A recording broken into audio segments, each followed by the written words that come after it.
주님의 은혜와 평안을 전합니다. 다 같이 신앙 고백하심으로 목요일 새벽 예배 하나님께 드리겠습니다. 전능하사 천지를 만드신 하나님 아버지를 내가 믿사오며 그 외아들 우리 주 예수 그리스도를 믿사오니 이는 성령으로 잉태하사 동정녀 마리아에게 나시고 본디오 빌라도에게 고난을 받으사 십자가에 못 박혀 죽으시고 장사한 지 사흘 만에 죽은 자 가운데서 다시 살아나시며 하늘에 오르사 전능하신 하나님 우편에 앉아 계시다가 저리로서 산자와 죽은 자를 심판하러 오시리라. 성령을 믿사오며 거룩한 공예와 성도가 서로 교통하는 것과 죄를 사하여 주시는 것과 몸이 다시 사는 것과 영원히 사는 것을 믿사옵나이다. 아멘. 은혜가 풍성하신 하나님 아버지, 오늘도 우리에게 새날을 허락하여 주시고 오늘도 주님을 아버지라 부르며 예배할 수 있는 은혜 주셔서 감사합니다. 우리가 하나님의 자녀됨, 하나님의 백성됨에 감사하게 하시고 매 순간을 살아갈 때에 주의 영광 위하여 살 수 있는 주님의 백성들 되게 하여 주시옵소서. 이 시간 하나님 예배를 사모하며 주님 앞에 나아갑니다. 성령의 기름을 부어주시고 예수 그리스도의 십자가 보혈로 우리를 정결하게 하셔서 주님 앞에 부끄러움 없는 귀한 예배 올려드릴 수 있도록 주님 우리를 축복하여 주시옵소서. 이 시간 간절한 마음으로 주님 앞에 나온 하나님의 사람들이 있습니다. 그들의 음성에 귀를 기울여 주시고 오늘도 주께서 충만한 응답으로 함께 하셔서 주님을 기뻐하며 예배할 수 있는 하나님의 백성들 되게 하여 주시옵소서. 감사드리며 예수님 이름으로 기도합니다. 아멘. 오늘 우리에게 주신 하나님의 말씀 함께 나누겠습니다. 오늘 우리에게 주신 말씀은 시편 105편 12절에서 15절까지 말씀입니다. 시편 105편 12절에서 15절까지 말씀입니다. 제가 두 번 읽어드리겠습니다. 그때에 그들의 사람 수가 적어 그 땅에 나그네가 되었고 이 족속에게서 저 족속에게로 이 나라에서 다른 민족에게로 떠돌아 다녔도다. 그러나 그는 사람이 그들을 억압하는 것을 용납하지 아니하시고 그들로 말미암아 왕들을 꾸짖어 이르시기를 나의 기름 부은 자를 손대지 말며 나의 선지자들을 해하지 말라 하셨도다. 아멘. 한 번 더 읽겠습니다. 그때에 그들의 사람 수가 적어 그 땅에 나그네가 되었고 이 족속에게서 저 족속에게로 이 나라에서 다른 민족에게로 떠돌아 다녔도다. 그러나 그는 사람이 그들을 억압하는 것을 용납하지 아니하시고 그들로 말미암아 왕들을 꾸짖어 이르시기를 나의 기름 부은 자를 손대지 말며 나의 선지자들을 해하지 말라 하셨도다. 아멘. 이 시간 우리에게 주신 하나님의 말씀을 다시 읽고 묵상하면서 주님 앞에 나아가는 시간을 잠시 갖도록 하겠습니다.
할렐루야. 예배 가운데 나오신 여러분 환영하고 축복합니다.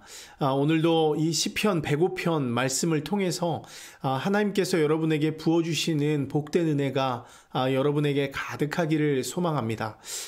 오늘 본문 12절부터 우리가 보게 될 텐데요. 오늘 본문 12절을 보면 그때에 라는 말로 시작하는 것을 볼 수 있죠. 여기서 말하는 그때란 어떤 때입니까? 바로 이스라엘의 첫 조상들의 때를 말합니다. 즉 아브라함과 이삭과 야곱이 하나님으로부터 언약을 받았을 때의 상황을 말하고 있는 것이죠. 하나님은 아브라함과 이삭과 그리고 야곱과 언약을 맺으시면서 그들을 위해 자손들 그리고 땅을 주겠다고 약속해 주시죠. 그들에게 있어서 너무나 복되고 소망이 되는 약속이라고 할 수 있습니다.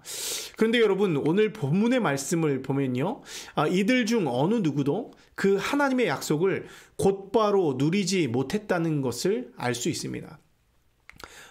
제가 12절과 13절의 말씀을 여러분들에게 읽어드리겠습니다. 그때에 그들의 사람 수가 적어 그 땅에 나그네가 되었고 이 족속에서 저 족속에게로 이 나라에서 다른 민족에게로 떠돌아 다녔도다. 아멘. 하나님의 약속을 받았을 때 그들의 수는 아주 미약했습니다.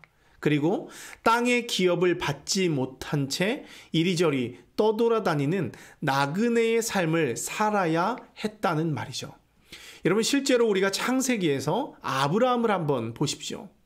여러분, 아브라함은 하나님의 명령에 따라서 본토 친척 아비집을 떠나서 약속의 땅 가나안으로 향했습니다. 하나님의 말씀에 순종해서 움직인 것이죠.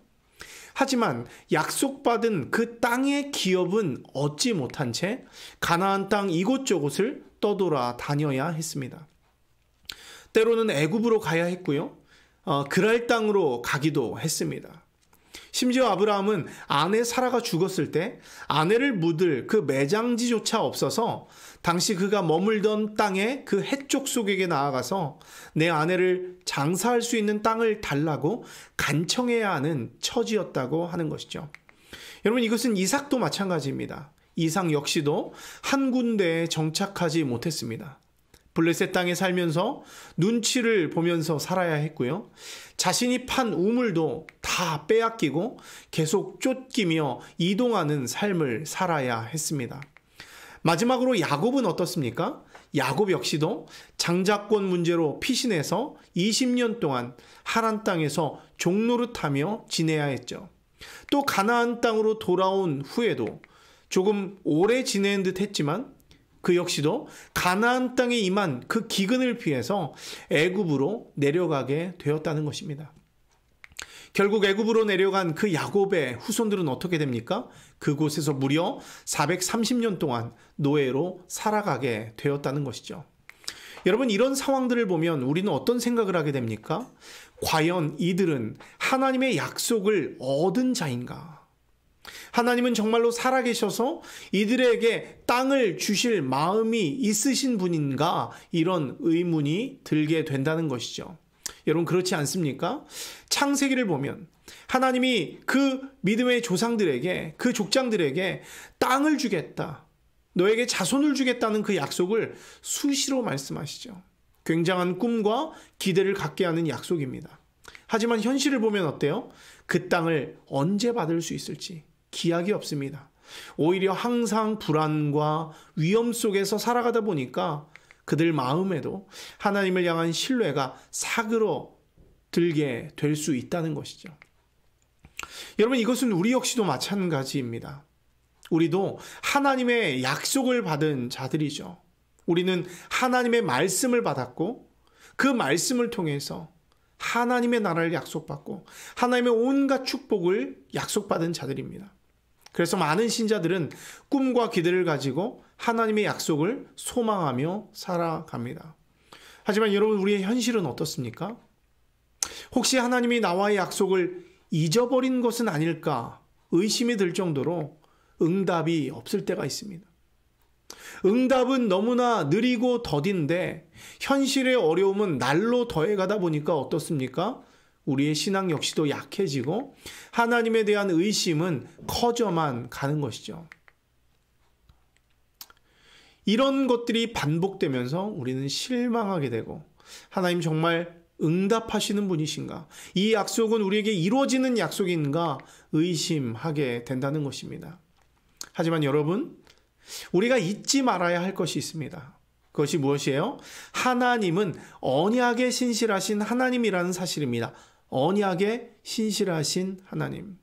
한 번 맺은 약속은 절대로 잃어버리지 않고 철저하게 그리고 신실하게 지키시는 하나님이라는 것입니다. 여러분, 오늘 본문에 나타나는 족장들의 상황을 다시 한번 볼까요? 여러분, 우리들의 좁은 시야로 이 현상적인 것만을 보면은 절망할 것들 투성입니다. 땅을 약속받았으나 이방 땅에서 나그네로 유리방황하고 있지 않습니까? 사람 수도 적어서 온갖 수치와 굴욕을 당하면서 그렇게 살고 있지 않습니까? 이것이 이 족장들의 현실이었습니다. 우리들의 좁은 시야로 보면 이런 것들이 보여요. 하지만 우리의 시선을 넓혀서 믿음의 눈을 들어서 전체적인 하나님의 역사, 하나님의 뜻을 한번, 그 흐름을 한번 보십시오.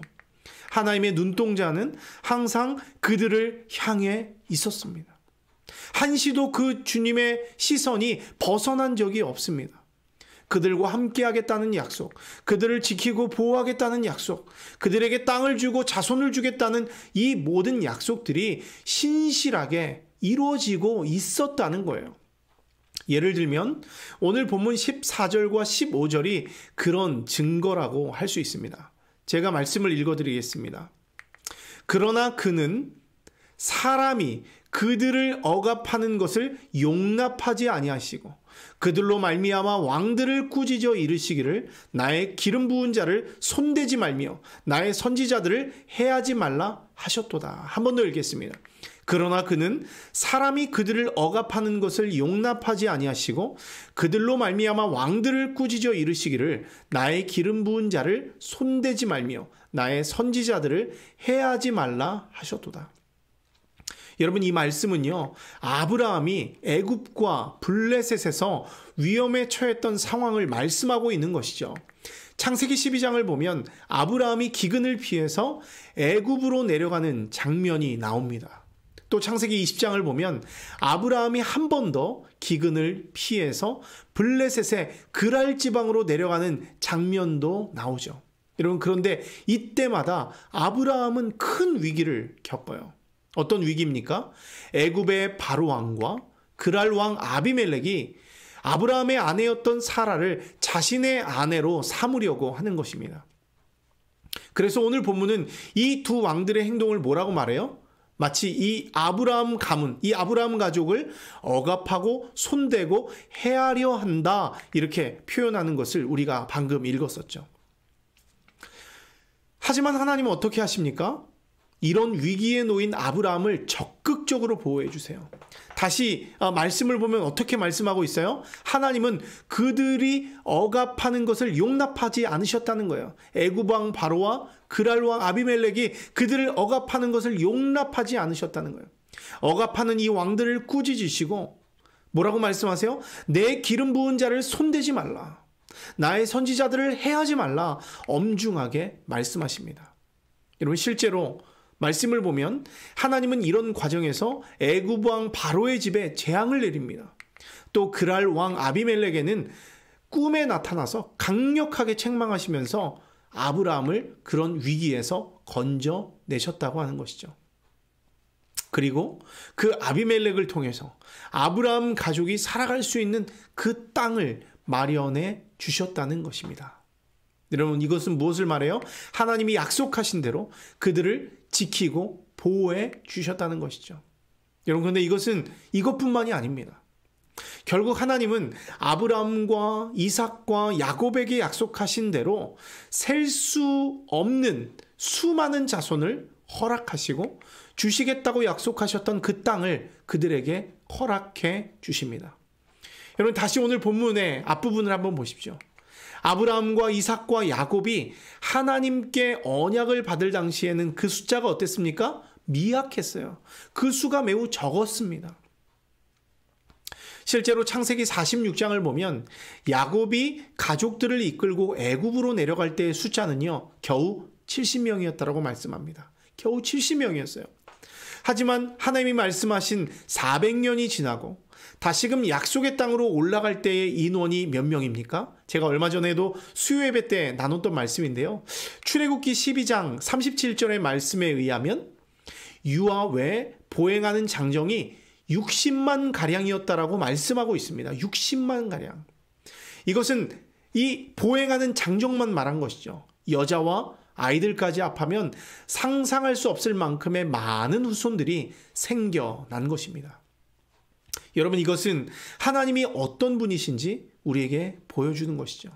약속의 신실하신 하나님은 야곱 가문의 그 70명을 60만으로 만들어주신 것이고, 약속의 신실하신 하나님이 때가 되자 그들에게 약속의 땅을 허락해 주셨다는 것을 우리에게 보여주고 있는 것입니다. 사랑하는 성도 여러분, 말씀을 마무리합니다. 우리 하나님은 어떤 분이라고요? 하나님은 언약에 신실하신 하나님이에요.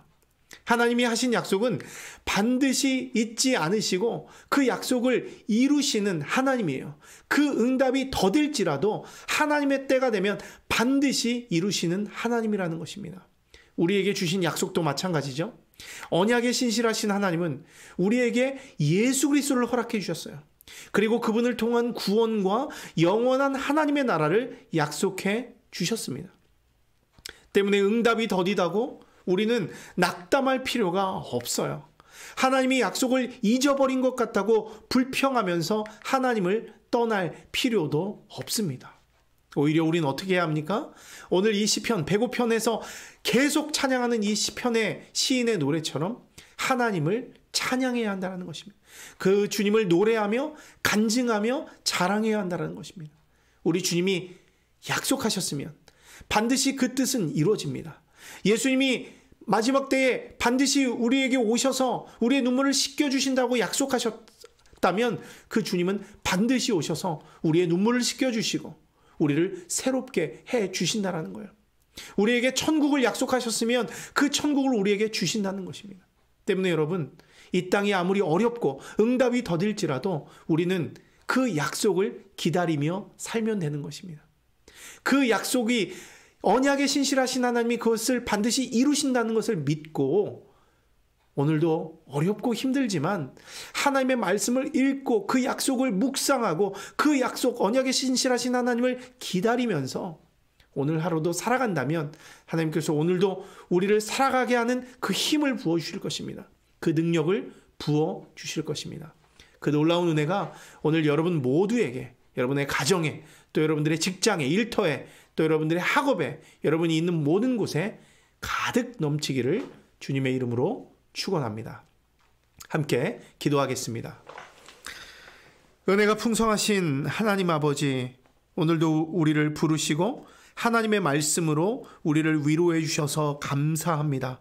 하나님, 오늘도 주님을 사모하는 마음으로 고개 숙인 우리 귀한 성도들에게 시편 105편의 말씀을 통해서 하나님이 얼마나 언약에 신실하신 하나님이신지 우리에게 알려주셨사오니 우리가 의심하지 아니하게 하시고 그 주님을 믿고 신뢰하며 오늘도 믿음으로 살아가게 하여 주시옵소서. 하나님, 그 당시에는, 그 언약을 받을 당시에는 그 응답이 더딘 것 같고 그 응답이 이루어지지 않은 것 같아서 낙담할 수는 있지만 결국 그 하나님의 말씀, 그 약속은 시간이 흐르면서 주님의 뜻대로 아름답게 이루어졌음을 우리가 보게 됩니다. 하나님, 우리에게도 예수 그리스도를 약속하시고 영원한 하나님의 나라를 약속하셨사오니 하나님, 우리가 그것에 조바심 내지 아니하게 하시고 그것을 반드시 이루실 하나님 기다리면서 오늘도 그 주님을 찬양하고 그 주님을 자랑하고 그 주님을 높이며 살아갈 수 있는 우리들 되게 하여 주시옵소서.